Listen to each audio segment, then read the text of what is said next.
నమస్తే మిత్రులారా, నేను మీ జర్నలిస్ట్ శంకర్ని. ఒకవైపు ఇండియా పాకిస్తాన్ మధ్య యుద్ధం జరుగుతూ ఉన్నది. మన వాళ్ళేమో ఉగ్రవాదుల మీద దాడి చేస్తూ ఉంటే పాకిస్తాన్ ఏమో మన ఇండియన్స్ మీద దాడి చేస్తూ ఉన్నది. సో కాబట్టి ఆ మంటలు అక్కడ చెలరేగుతూనే ఉన్నాయి, ఇంకా అక్కడ నడుస్తూనే ఉంది. కానీ ఆ మంటల కంటే కూడా తెలంగాణ రాష్ట్రంలో ముఖ్యమంత్రి గారు మాట్లాడినటువంటి మంటలు ఇంకా ఆ మంటలు ఇంకా ఆరిపోవడం లేదు, అది ఇంకా కొనసాగుతూనే ఉన్నది. ఏంది ఆయన పెట్టిన మంటలు అంటే, రాష్ట్ర ఆర్థిక పరిస్థితి బాగాలేదు, మనకు అప్పు ఉడతలేదు, మనం ఎక్కడికి పోయినా దొంగల లెక్క చూస్తూ ఉన్నారు అన్నటువంటి ఆయన మాట్లాడిన మాట రాష్ట్ర ఆర్థిక పరిస్థితి మీద నిజంగానే దీని మీద బాగా ప్రభావం పడింది, చాలా పెద్ద ప్రభావం పడింది. ఇటు ప్రజలు కూడా ఆలోచన చేస్తూ ఉన్నారు, ఎందుకు ఇట్లా మాట్లాడిన ముఖ్యమంత్రి కూడా ఇట్లా మాట్లాడొచ్చునా అని చెప్పేసి. ఫస్ట్ ఆయన మాట్లాడిన ఒక మాట వినిపించి, దాని తర్వాత రాష్ట్ర ఆర్థిక పరిస్థితి నిజంగానే రేవంత్ రెడ్డి గారు అన్నట్టు బాలేదా, లేకపోతే ఈయననే బాగున్నా కానీ బాలేదని చెప్పేసి వచ్చినటువంటి ఆదాయాన్ని వీళ్ళు ఏమైనా మింగే కార్యక్రమాలు చేస్తూ ఉన్నారా, దీని గురించి ఒకసారి మాట్లాడదాం. రాష్ట్రం ఆర్థికంగా బాగలేదు, అప్పు పుడతలేదు, అనా పైసా ఎవడు ఇస్తలేడు, ఎవరినైనా కలవడానికి పోతే బ్యాంకర్లు దొంగలను చూసినట్టు చూస్తున్నారు తెలంగాణ రాష్ట్ర ప్రతినిధులను.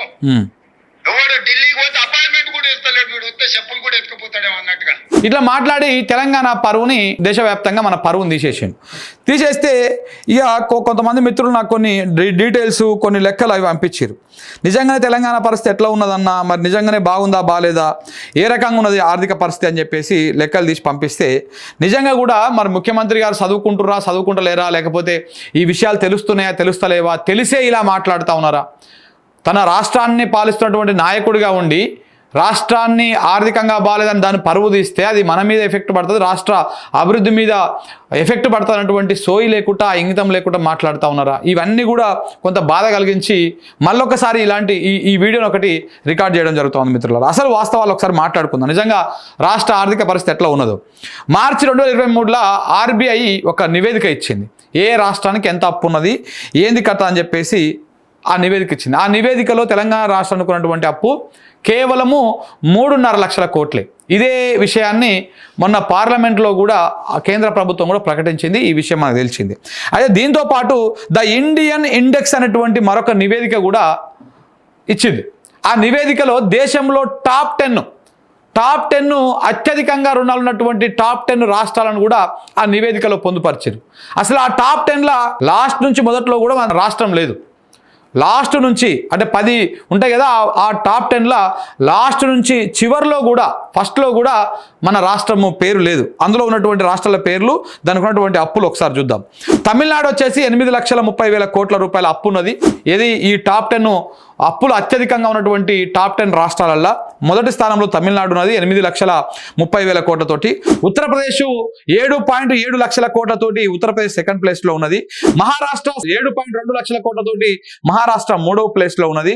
వెస్ట్ బెంగాల్ 6.6 లక్షల కోట్లు అంటే 6,60,000 కోట్లతోటి వెస్ట్ బెంగాల్ 4వ ప్లేస్లో ఉన్నది. కర్ణాటక 6 లక్షల కోట్లతోటి కర్ణాటక 5th ప్లేస్లో ఉన్నది.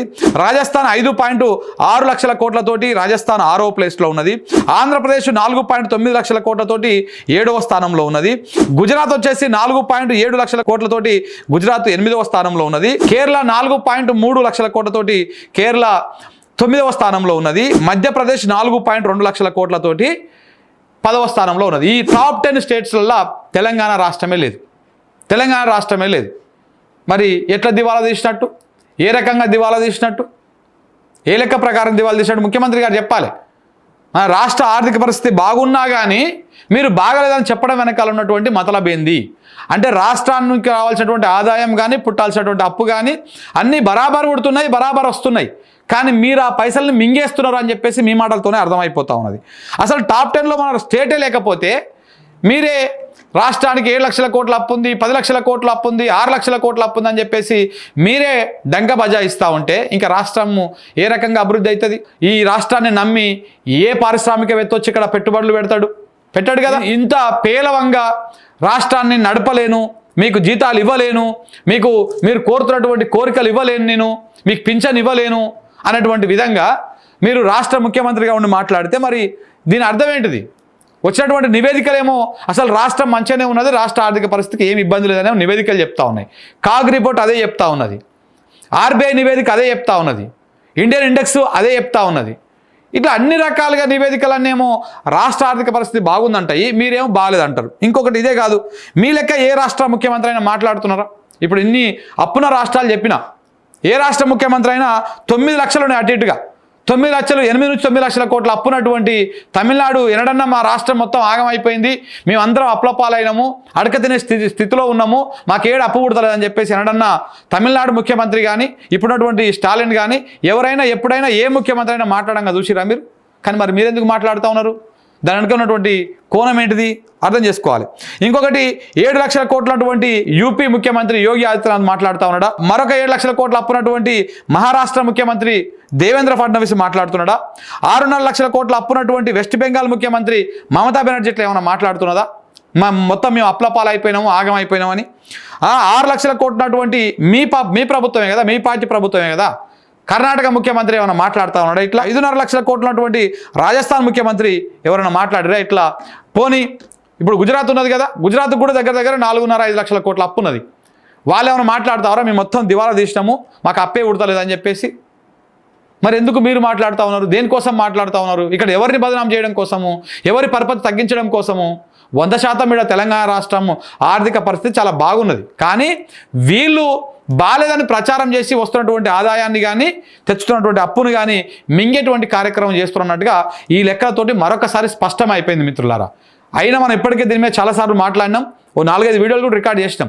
అయినా కానీ చెప్తున్నాము అంటే ఈ మంటలు, ఈ అసమానతలు ఇలా గ్రౌండ్కి పోతే ఏ ప్రజల దగ్గరికి పోయినా కానీ ఏమైతలేదంటగా మొత్తం రేవంత్ రెడ్డి చేతులు ఎత్తేసిండు కానీ చర్చ నడుస్తూ ఉంది. ఎత్తేసింది రేవంత్ రెడ్డి చేతులు కాదు, తెలంగాణ పరువు, తెలంగాణని కాలు చేతులు ఇరిచి ఓ దగ్గర కూర్చోబెట్టేట్టు చేసినావు నువ్వు.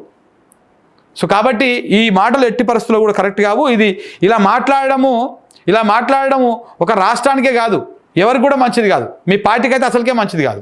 మీ పార్టీ మనుగడ ఒక 20 ఏళ్ళు వెనక్కి పోతుంది. ఇప్పుడు చూస్తూ ఉండండి మీరు. సో కాబట్టి కాంగ్రెస్ పార్టీ కూడా ఆలోచించుకోవాల్సినటువంటి అవసరం ఉన్నది.